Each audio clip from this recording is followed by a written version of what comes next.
63 സങ്കീർത്തനം 5-6 വാക്യങ്ങളിൽ ദാവീദ് ദൈവത്തെ നോക്കി പറയുകയാണ്, എൻ്റെ കിടക്കയിൽ നിന്നെ ഓർക്കുകയും രാത്രിയാമങ്ങളിൽ നിന്നെ ധ്യാനിക്കുകയും ചെയ്യുമ്പോൾ എൻ്റെ പ്രാണനും മജ്ജയും മേധസ്സും എന്നതുപോലെ തൃപ്തി വരുന്നു.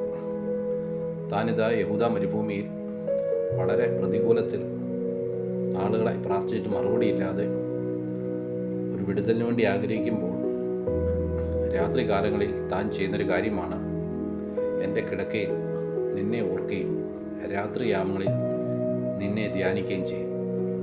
ഹല്ലേലൂയ. അപ്പോൾ എൻ്റെ പ്രാണന് മജ്ജയും മേധസ്സും എന്നതുപോലെ തൃപ്തി വരുന്നു. സാധാരണ നമ്മളൊക്കെ ചിന്തിക്കുന്നത്, എപ്പോഴും ഓർക്കുന്ന പ്രതികൂലങ്ങൾ, ശത്രുവിൻ്റെ പോരാട്ടങ്ങൾ, ജീവിതം എന്തായിത്തീരും ഒക്കെയാണ് ചിന്തിക്കുന്നത്. എന്നാൽ ദാവീദ് ചിന്തിക്കുന്നത് ദൈവത്തെപ്പറ്റി, ദൈവം അവനോട് പറഞ്ഞ വാഗ്ദത്തങ്ങളും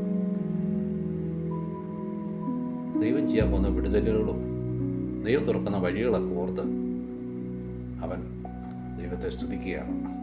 അതുകൊണ്ട് എന്താ സംഭവിക്കുന്നത്? അതിൻ്റെ 6-ാം വാക്യത്തിൽ പറഞ്ഞു, എൻ്റെ പ്രാണന് മജ്ജയും മേധസ്സും എന്നതുപോലെ തൃപ്തി വരുന്നു.